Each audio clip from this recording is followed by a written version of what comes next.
చూస్ country delight, live better. ఇప్పుడే country delight యాప్ని download చేసుకోండి. ఇటీవల కాలంలో కుటుంబ కలహాలు అత్యంత విషాదకర ఘటనలకు, ఆత్మహత్యలకు ప్రధాన కారణంగా మారుతున్నాయి. క్షణికావేశంలో తీసుకునేటువంటి తీవ్ర నిర్ణయాల వల్ల వారితో పాటు అభం శుభం తెలియని చిన్నారులు కూడా బలైపోతున్నటువంటి సందర్భాలు ఈ మధ్యలో వరుసగా చూస్తున్నాం. హైదరాబాద్లో జరుగుతున్నాయి. గొడవల కారణంగా తల్లిదండ్రులు చనిపోయేది కాకుండా అక్కడ ఉన్నటువంటి చిన్న పిల్లలను కూడా బలి తీసుకుంటున్నటువంటి ఘటనలు ఎక్కువ అవుతున్నాయి. సరిగ్గా ఇలాంటి ఘటన తాజాగా హైదరాబాద్ నగరంలో మరొకటి జరిగింది. ఒక వివాహిత తన 2 ఏళ్ల కుమార్తెతో కలిసి హుస్సేన్ సాగర్లోకి దూకి ఆత్మహత్యకు పాల్పడింది. హైదరాబాద్ నగరంలో తాజాగా చోటు చేసుకున్నటువంటి ఈ ఘటన ఒక్కసారిగా కలకలం రేపింది. కుటుంబ తగాదాల కారణంగా చావును ఎంచుకున్నటువంటి ఓ వివాహిత తన 2 ఏళ్ల కూతురుతో కలిసి ఆత్మహత్యకు పాల్పడింది. పాత బస్తీలో నివాసం ఉంటున్నటువంటి పృథ్వీలాల్, కీర్తిక అగర్వాల్ వీరిద్దరు దంపతులు. పృథ్వీలాల్ వ్యాపారం చేస్తుండగా కీర్తిక చార్టర్డ్ అకౌంటెంట్గా పనిచేస్తున్నారు. మంచి ఉద్యోగం, ఉన్నతమైనటువంటి స్థాయిలో ఉంది.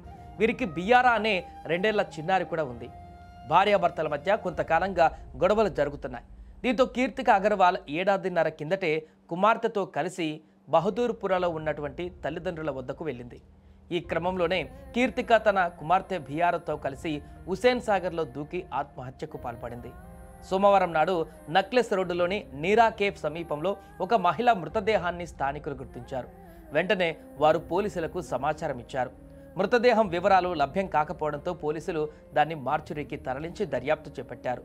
ఇదే సమయంలో మరొక వైపు కుమార్తె అదేవిధంగా మనవరాలు కనిపించడం లేదంటూ కీర్తిక తల్లిదండ్రులు స్థానిక పోలీస్ స్టేషన్లో ఫిర్యాదు చేశారు. పోలీసుల దర్యాప్తులో హుస్సేన్ సాగర్లో దూకి ఆత్మహత్యకు పాల్పడినటువంటి మహిళ కీర్తిక అగర్వాల్గా తల్లిదండ్రులు గుర్తించారు.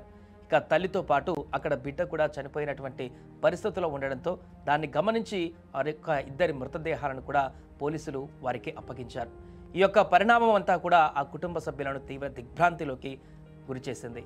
వరుసగా జరుగుతున్నటువంటి పరిణామాలు ఈ మధ్య కాలంలో కుటుంబ కలహాలు, ఆర్థిక సమస్యలు కానీ ఇతరత కారణాలు ఏమైనా కానీ వారు అసువులు బాయడమే కాకుండా అభం శుభం తెలియని చిన్న పిల్లలను కూడా బలి తీసుకుంటున్నటువంటి ఘటనలు వరుసగా జరుగుతున్నాయి. మొన్న ఆ మధ్య కూడా ఇలాంటి ఘటన ఒకటి జరిగింది. ఇలా ఒకదాని తర్వాత ఒకటి అభం శుభం తెలియని పిల్లలని కూడా కడతేర్చుతున్నటువంటి తల్లిదండ్రులు మరొక వైపు ఆత్మహత్యలు చేసుకుంటూ వారి యొక్క ప్రాణాలు కూడా తీస్తున్నటువంటి ఘటనలు మిగతా పేరెంట్స్ అందరినీ కూడా తీవ్ర కలవరపాటుకు గురి చేస్తుంది. తాజాగా కీర్తిక ఆత్మహత్య ఘటన అయితే సంచలనంగా మారింది హైదరాబాద్లో. ఆ యొక్క కుటుంబం కూడా ఆల్రెడీ భర్తతో దూరంగా ఉంటూ జాబ్ చేసుకుంటూ తల్లిదండ్రుల వద్ద ఉంటున్నటువంటి ఈమె ఆలస్యంగా తల్లిదండ్రుల ఇంట్లో నుంచి కూడా బయటకు వచ్చి ఈ యొక్క దారుణానికి పాల్పడడానికి కారణాలేంటి, భర్తతో గొడవ కారణంగానే ఈ ఆల్రెడీ గొడవలు కొనసాగుతున్నాయి కాబట్టి ఆ యొక్క మనస్తాపంతోనే ఈ యొక్క దారుణమైనటువంటి డిసిజన్ తీసుకుందా, లేదా ఇంట్లో కూడా మరలేదైనా ఇంకేమైనా డిస్టర్బెన్స్ ఉన్నాయా, లేకుంటే ఆఫీస్లో ఇంకేమైనా డిస్టర్బెన్సెస్ ఉన్నాయా, వాటితో పాటుగా ఈ అన్ని రకాల కోణాలలో కూడా దర్యాప్తు అయితే కొనసాగించేటువంటి అవకాశం ఉంటుంది. ప్రస్తుతం ఈ ఆత్మహత్య కేసుకు సంబంధించి దర్యాప్తు కొనసాగిస్తున్నారు పోలీసులు.